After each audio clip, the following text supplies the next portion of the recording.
Rejeté. Nous en venons à des amendements soumis à discussion commune. Monsieur Bazin pour le 55. Oui, merci Monsieur le Président, Madame la Ministre. Cet amendement vise à rédiger ainsi la seconde phrase de l'alinéa 259. Les effectifs liés à la mise en œuvre éventuelle d'un service national universel viendront en augmentation du plafond des emplois autorisés du ministère de la Défense. Ça va mieux en l'écrivant.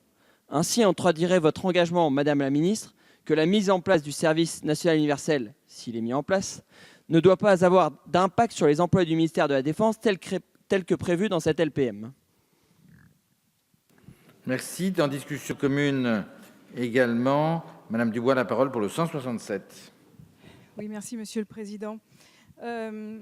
Il s'agit d'un amendement effectivement qui est très semblable et qui précise que le financement et la mise en œuvre du futur service national universel rénové ne devront pas mobiliser les moyens prévus pour les armées par la présente loi de programmation militaire. Le président de la République comme la ministre des Armées s'y sont engagés. Toutefois, les moyens humains qui lui seront affectés seront forcément en partie issus de nos armées. Donc le présent amendement a pour objet de préciser qu'il ne paraît ni acceptable ni envisageable qu'il soit une charge supplémentaire pour nos armées, déjà fortement sollicitées. Merci, Monsieur le Président rapporteur. Alors, je ne vais pas avoir une réponse satisfaisante, mes chers collègues. Je reprends le premier amendement, celui de Monsieur Bazin. Monsieur Bazin, vous dites exactement les effectifs liés à la mise en œuvre éventuelle d'un service national universel viendront en augmentation du plafond des emplois autorisés du ministère de la Défense. Nous sommes d'accord. Alors, soit votre phrase, soit vous souhaitez par cette phrase vous assurer que les effectifs supplémentaires prévus par la LPM ne seront pas employés pour la mise en œuvre du SNU. Si c'est cela, c'est déjà écrit. Donc ce n'est pas la peine de le réécrire. Par contre, si vous voulez indiquer que les effectifs actuels ne seront pas sollicités pour la mise en œuvre du SNU, ce n'est pas assez précis, votre formulation. Parce qu'aujourd'hui, dans les effectifs actuels du ministère des Armées, donc des armées, il y a des effectifs qui sont pour la mise en œuvre du service national universel actuel. Au travers du SMV, c'est 250 personnes. Au travers du SMA, c'est encore un peu plus. Au travers des cadets de la défense, c'en est encore. Au travers des journées défense et citoyenneté, c'en est aussi. Donc actuellement, dans les effectifs du ministère des Armées, nous avons des personnels, des sous-officiers, des officiers qui travaillent dans le cadre de la mise en œuvre du service national universel actuel que vous connaissez tous. Donc c'est pour ça que votre formulation ne me paraît pas très juste et la formulation de Madame Dubois non plus. Donc faisons attention. Nous avons dit, c'est écrit, Madame la ministre l'a répété plusieurs fois, que quand il y aura la mise en œuvre du service national universel, et nous ne savons pas aujourd'hui quel contenu, quel rythme, quelle ampleur, etc., tant qu'il n'y aura pas de réforme, il n'y aura pas d'impact sur les moyens budgétaires et sur les moyens en personnel du ministère des Armées. C'est dit, c'est réécrit, ce n'est pas la peine de le réamender. Donc je donne un avis défavorable. Mais faisons attention parce que dans les explications, soyons très précis, parce qu'aujourd'hui, il y a, je ne sais pas combien d'hommes affectés aux différents dispositifs qui rentrent dans le service national universel actuel. Donc avis défavorable pour ces deux amendements. Ou retrait. Ou retrait. Merci. Même avis, Madame la Ministre. Monsieur Puyot avait demandé la parole. Merci Monsieur le Président, Madame la Ministre, Monsieur le rapporteur. Je suis un peu surpris des propos du rapporteur parce que moi j'avais compris que l'amendement visait le service national universel obligatoire qui doit être mis en place suite à la décision du président de la République. Le service national universel actuel, il y a quand même une orientation, il y a un groupe de travail. Je crois qu'à un moment donné, il faudra rapidement nous dire ce que vous voulez faire sur ce sujet-là. Parce qu'il y a eu déjà plusieurs rapports sur le service national universel avec le parcours citoyen. Mais vous voyez très bien qu'il y a un malaise par rapport à ce sujet-là. Parce qu'on ne sait pas... est-ce que je peux dire ce que je pense? Moi, je ne savais pas que je ne pouvais pas m'exprimer. Moi, je pense que sur ce sujet-là, il faudra plus de clarté. Effectivement, dans la mesure où on nous a dit à plusieurs reprises qu'il n'y aurait pas 1 euro pris sur le budget des armées concernant le futur service national universel obligatoire, je pense que c'est un amendement de précision, tout simplement. Donc, moi, je le comprends et je le voterai. Merci, monsieur. Madame Dubois, alors. Dans mon exposé, je parlais bien du service universel rénové et non pas l'actuel. Monsieur Chalumeau. Oui, Madame la Ministre, Monsieur le Président, Madame la Ministre, Monsieur le rapporteur, mes chers collègues, pour l'instant, il n'y a pas de décision de prise. Vous le savez très bien, puisqu'on a une mission d'information que vous connaissez tous, puisqu'elle a été présentée devant la Commission. Point. Voilà, c'est tout. Et actuellement, nous n'avons absolument aucune certitude. Il y a un travail qui est en cours. Donc les choses sont déconnectées de la LPM aujourd'hui. Ce n'est pas tout à fait le même sujet et ce sujet-là viendra en son temps et je ne doute pas qu'on aura un beau débat là-dessus, mais ce n'est pas le sujet de ce soir. Je vous remercie. Monsieur Bazin, puis monsieur de la Verpillière. Oui, merci Monsieur le Président. Bon, c'est un des sujets, on l'a évoqué hier, une des inquiétudes majeures par rapport à la construction de cette LPM. Ce paragraphe est constitué de 2 phrases. La première évoque l'augmentation des effectifs. La deuxième évoque cette augmentation des effectifs. Elle ne prend pas en compte la contribution des mises en place SNU. Et donc, il y a une forme d'équivoque. Mais les effectifs actuels, et par rapport à votre remarque, Monsieur le Président rapporteur, le SMV et le SMA n'ont pas forcément vocation à disparaître, d'après les discussions que nous avons pu avoir lors des débats en commission. Donc les effectifs qui sont liés au SMV et au SMA, d'une certaine manière, ne vont pas changer. Donc si le SNU vient en plus, on va peut-être demander aux effectifs actuels, et je ne parle pas de ceux en plus, aux effectifs actuels de contribuer. Et quand on regarde d'ailleurs l'augmentation des effectifs, elle concerne essentiellement des postes qui n'ont rien à voir avec le SNU, puisqu'on est sur la cyberdéfense, on est sur le renseignement. Et donc, dans cette formulation qui est la vôtre, il y a une équivoque sur les effectifs actuels. Et il faut qu'on puisse s'assurer dans la rédaction qu'on prend que les effectifs actuels ne contribueront pas à la mise en œuvre éventuelle du SNU. C'est un sujet majeur. Et on doit une clarté à nos armées qui sont très inquiets sur ce sujet-là. Monsieur de la Verpillière a la parole. Merci, Monsieur le Président. M'adressant à notre président rapporteur, je lui dirais qu'il est trop fin connaisseur de ces questions pour ne pas avoir compris les amendements qui sont présentés. De quoi parlons-nous? Nous parlons évidemment du service national universel obligatoire dont le président de la République a annoncé la mise en œuvre, et c'était d'ailleurs une de ses promesses de campagne. Nous parlons de ça, de ce service national universel obligatoire qui s'adressera à chaque classe d'âge, environ, me semble-t-il, 800 000 jeunes. Donc, c'est bien de cela dont nous parlons. Et la question qui est majeure, nous l'avons posée dès la discussion générale hier, c'est celle de savoir si l'armée devra apporter sa contribution à la mise en œuvre de ce service national universel obligatoire. C'est probable parce que c'est elle qui a les cadres compétents pour le faire. Donc, est-ce que l'armée devra apporter sa contribution, essentiellement en encadrement? Et si oui, est-ce que cette contribution viendra impacter les crédits qui sont prévus par la loi de programmation militaire. À cette deuxième question, est-ce que ça aura un impact sur les crédits prévus par la loi de programmation militaire?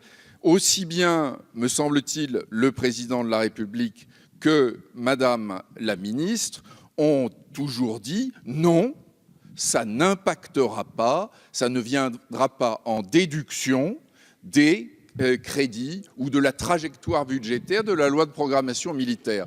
Alors tout ce que nous vous demandons, mes chers collègues, et c'est tout, c'est l'objet de ces amendements, tout ce que nous vous demandons, c'est que ces déclarations, eh bien, elles soient écrites, que ça soit inscrit dans le rapport annexé à la loi de programmation militaire. Si c'est vraiment votre intention, écrivons-le, et écrivons-le d'une façon qui ne soit pas ambiguë. Vous voyez bien que c'est un point central dans cette loi de programmation militaire et qui déterminera d'ailleurs notre vote à l'issue des débats. Merci. Alors j'informe l'Assemblée que je suis saisi par le groupe Les Républicains d'une demande de scrutin public sur l'amendement 167. Le scrutin est annoncé dans l'enceinte de l'Assemblée nationale. Et si vous voulez bien, monsieur le rapporteur, on va écouter les orateurs, vous conclurez. Monsieur Lachaud a la parole. Oui, merci Monsieur le Président. Bon. Évidemment que le service national universel aura des conséquences budgétaires. Il aura des conséquences budgétaires, y compris sur le budget de la défense. Évidemment, il eût mieux valu que ces éléments soient connus au moment où nous étudions cette loi de programmation militaire, pour des questions budgétaires, mais surtout parce que le service national universel doit être central dans notre doctrine de défense. On l'a dit, la question de l'implication populaire, que l'esprit civique sont des conditions indispensables pour notre pays, pour soutenir un conflit de longue durée. Donc, nous savons très bien que c'est grâce au service national universel que nous serons en capacité d'être une grande puissance dans le domaine du cyber. Parce qu'avec le service national universel, l'ensemble des codeurs de ce pays passeront sous les drapeaux, seront au service de la nation pendant une durée qu'il faut fixer. Et pour nous, la durée, c'est 9 mois.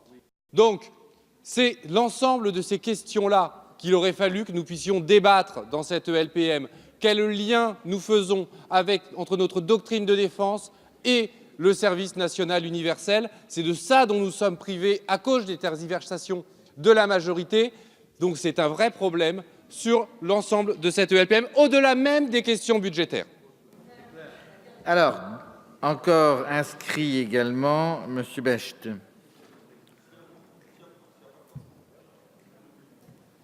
Merci, Monsieur le Président.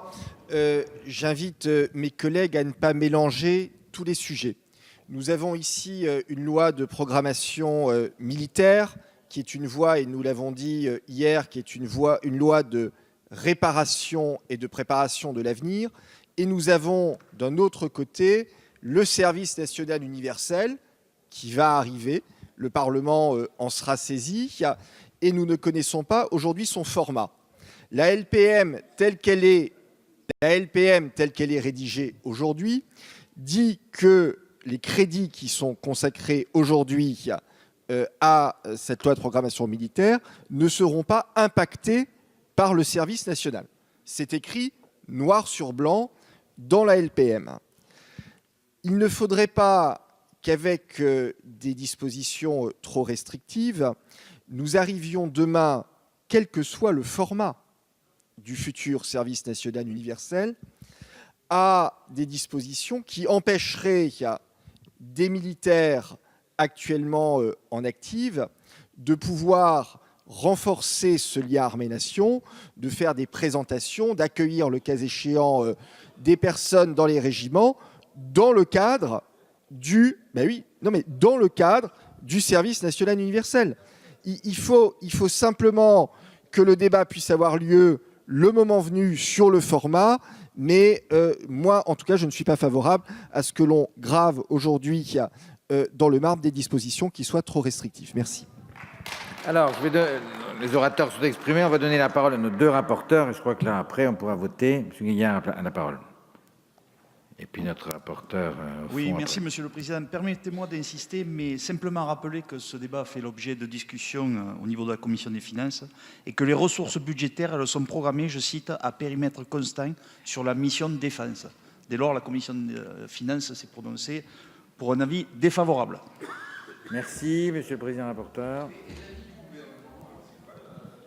La ministre s'est exprimée tout à l'heure. Je peux avoir la parole, Monsieur le Président? Oui, oui, vous l'avez. Je vous l'ai donné. Vous êtes d'accord, mes chers collègues, que nous travaillons sur la loi de programmation militaire. Dès le départ, il a été dit, et vous en aviez convenu, que cette loi de programmation militaire n'intégrait pas du tout la réforme du service national universel. Parce que cette loi de programmation militaire a une temporalité. Je l'ai rappelé hier, quand vous aviez présenté une motion de rejet. Non, mais ça, c'est la temporalité à la fin. Mais la temporalité au début, faut qu'elle soit effective au 1er janvier 2019, dans 10 mois. Et nous n'avons pas de temps à perdre alors que le service national universel, aujourd'hui, il y a eu des pistes. La Commission de la Défense et des Forces armées a adopté à l'unanimité un rapport fait par Émilie Guérel et Marianne Dubois sur des pistes, sur des propositions. Il y a eu d'autres organismes qui ont fait des propositions. Il y a eu le président de la République qui a donné des orientations et qui a mis en place une commission. Mais cette commission, elle travaille. Aujourd'hui, on ne va pas mettre dans une loi des engagements de ressources humaines, de budget, etc., par un projet que personne ne connaît, ni le périmètre, ni le contenu, ni le niveau d'implication de nos armées dans la mise en œuvre de ce dispositif. Et il est dit, il est répété plusieurs fois dans ce texte, il est dit qu'il n'y aura pas aujourd'hui d'implication de la réforme du SNU dans cette loi de programmation militaire. Et si nous ne perdions pas trop de temps dans des amendements comme ça à rallonge, et que nous étions à l'article 3, j'ai encore droit à la parole. J'ai encore droit à la parole. Mes chers collègues, il n'y avait rien d'offensant dans le propos de notre rapporteur. Il garde la parole et il conclut. Je vous rappelais, donc si nous avancions sur ce texte, nous pourrions peut-être, on l'a dit cet après-midi déjà. Nous pourrions peut-être aborder l'article 3, où l'article 3 dit que les sources... Vous pouvez sortir aussi si vous voulez. Monsieur de la Verpillière, on laisse conclure. Les ressources budgétaires de la mission défense sont hors charge pension. Et la mission défense, c'est la mission que nous défendons. Le SNU, c'est la mission anciens combattants. Donc aujourd'hui, ce texte n'aborde aucunement les crédits du SNU. Mais c'est déjà écrit. Monsieur le Président, merci de conclure avant que nous passions au vote, parce qu'on a tout a été dit. Le 259, et ça sera mon dernier mot avant le vote. On dit que l'augmentation des effectifs ne prendra pas en compte de contributions. Mais oui, et vous avez parlé de contributions, elle est bien précisée, du ministère des Armées à la mise en place d'un service national universel. Donc c'est clair, c'est écrit, donc nous voterons, en tout cas je donne un avis défavorable à ces deux amendements. Merci. Monsieur Furst, pour un rappel au règlement. 58 ans. Monsieur le Président, je voudrais prendre une minute pour vous dire cette chose surprenante. Il arrive parfois, et c'est l'histoire de ce Parlement, que l'opposition puisse avoir des paroles fortes et parfois des propos excessifs. C'est la passion de ceux qui aimeraient que le pays soit géré différemment. Mais il est très rare que la majorité puisse s'exprimer parfois avec des mots aussi blessants et souvent inutiles. Cet après-midi, on a voulu envoyer chez un psychiatre un de nos collègues de l'Assemblée. J'ai été scandalisé par ce propos et je dois dire que je n'ai pas entendu de mots d'excuse provenant de la majorité qui auraient été les bienvenus. Ça aurait permis d'apaiser nos travaux. Et ce soir, probablement sous l'effet de la fatigue, notre rapporteur, dont nous connaissons la chaleur qu'il nous exprime régulièrement, a un peu glissé par un propos que nous pourrions considérer comme étant blessant. Je trouve que cela est dommage et n'enrichit pas la qualité de nos travaux et de ce que nous devons porter pour le bien de notre armée. Président, je formulerai simplement le vœu que l'opposition soit pleinement et entièrement respectée au travers des propos qui sont portés. Mon cher collègue. Et ainsi, nous avancerons sereinement ensemble. Monsieur Chassaigne qui partage ce sentiment, j'imagine. Je partage, mais